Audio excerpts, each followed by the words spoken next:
जय हो श्री कृष्ण भगवान की। 8वां अध्याय, 8वें अध्याय का हिंदी में अनुवाद आपको बताती हूँ। संस्कृत के श्लोकों का अर्थ कई बार हमारे समझ में नहीं आता है, हमें ये जानना भी जरूरी है। श्री कृष्ण भगवान जी ने अर्जुन को युद्ध भूमि कुरुक्षेत्र में क्या गीता का उपदेश दिया था, आपकी समझ में आ जाए, इसीलिए मैंने आपको हिंदी में अनुवाद करके बताया है। जय हो श्री कृष्ण भगवान। 8वें अध्याय का पाठ। अर्जुन ने कहा, हे पुरुषोत्तम, वह ब्रह्म क्या है,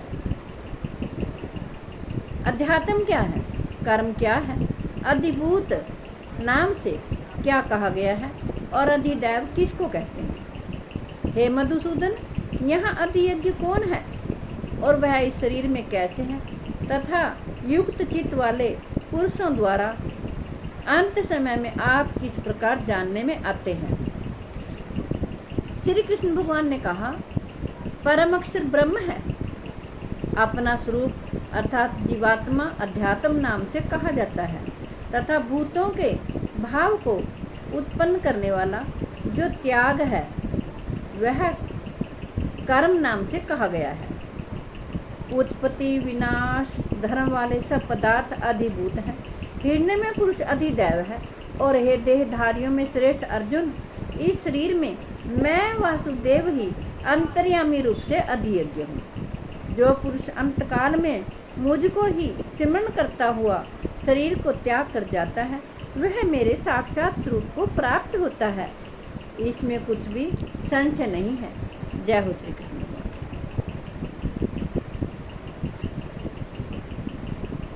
जय हो। श्री कृष्ण भगवान कहते हैं, हे कुंती पुत्र अर्जुन, यह मनुष्य अंतकाल में जिस भी भाव को सिमरण करते हुए शरीर का त्याग करता है, उसको ही प्राप्त होता है, क्योंकि यह सदा उसी भाव से भावित रहता है। इसलिए हे अर्जुन, तू सब समय में निरंतर मेरा सिमरण कर और युद्ध भी कर। इस प्रकार मुझ में अर्पण किए हुए मन बुद्धि से युक्त होकर तू निसंदेह मुझको ही प्राप्त होगा। हे पार्थ, यह नियम है कि परमेश्वर के ध्यान के अभ्यास रूप योग से युक्त दूसरी ओर ना जाने वाले चित्त से निरंतर चिंतन करता हुआ मनुष्य परम प्रकाश रूप दिव्य पुरुष को अर्थात परमेश्वर को ही प्राप्त होता है। श्री कृष्ण भगवान कहते हैं, जो पुरुष सर्वज्ञ अनादि सबके नियंता, सूक्ष्म से भी अति सूक्ष्म, सबके धारण पोषण करने वाले, अचिंत्य स्वरूप सूर्य के सदृश, नित्य चेतन प्रकाश रूप और अविद्या को से अति परे शुद्ध सच्चिदानंद घन परमेश्वर का ध्यान करता है, वह भक्तियुक्त पुरुष अंतकाल में भी योग बल के भृगुटी के मध्य में प्राण को अच्छी प्रकार स्थापित करके फिर निश्चल मन से सिमरण करता हुआ उस दिव्य रूप परम पुरुष परमात्मा को ही प्राप्त होता है।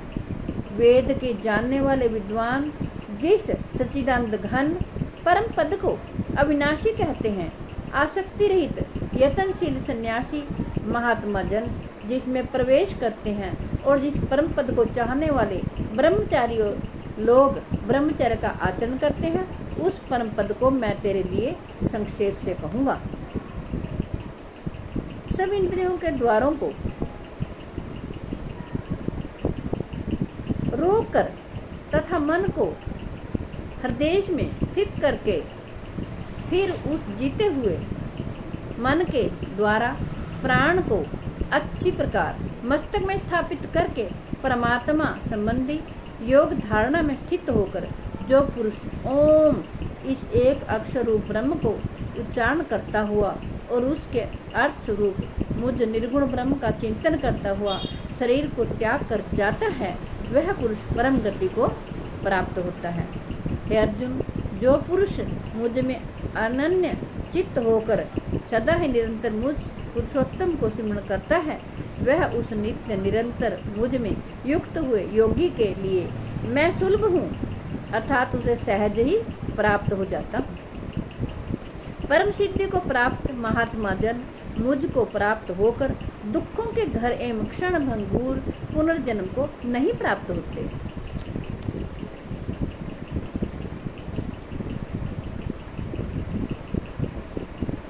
जय हो।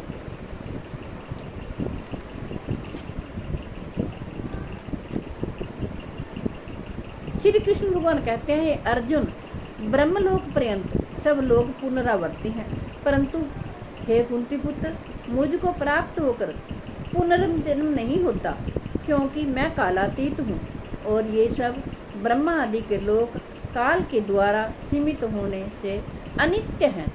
ब्रह्मा का जो एक दिन है उसको 1000 चतुर्युगी तक की अवधि वाला और रात्रि को भी 1000 चतुर्युगी तक की अवधि वाली जो पुरुष तत्व से जानते हैं, वे योगी जन काल के तत्व को जानने वाले हैं।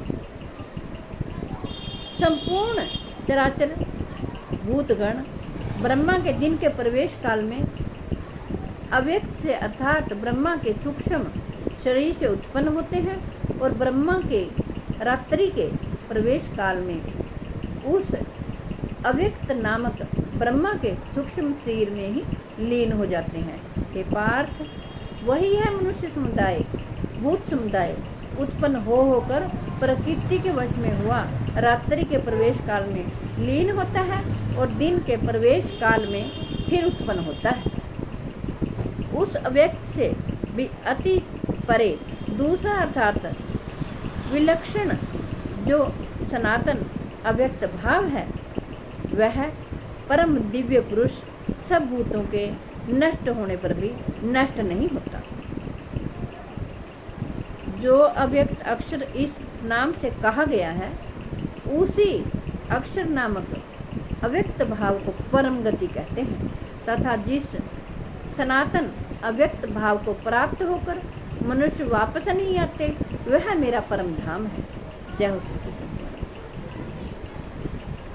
मंगल भवन अमंगल हारी, द्रवहु सुदर्शनथ जय बिहारी। चाहे राम कहो चाहे श्याम कहो, दोनों का मतलब एक। चाहे राम कहो चाहे श्याम कहो, दोनों का मतलब एक है। श्री राम के संग में सीता है और श्याम के संग में राधा है। श्री राम के संग में सीता है और कृष्ण के संग में राधा है। श्री राम के हाथ में धनुष बाण है, श्री कृष्ण के हाथ में मुरली। चाहे राम कहो चाहे श्याम कहो, दोनों का मतलब है। जय हो श्री कृष्ण भगवान। जय हो श्री कृष्ण। मिलती हूँ अगली वीडियो में। राधे राधे। विश्व के कल्याण के लिए, जगत के कल्याण के लिए मैंने भगवत गीता जी का पाठ आपको सुनाया है। मैं आशा करती हूँ आप सभी इसका लाभ उठाएंगे। जब तक मेरे तन में प्राण है, मैं प्रभु का नाम आप तक पहुँचाती रहूँगी। जय श्री कृष्ण। राधे राधे।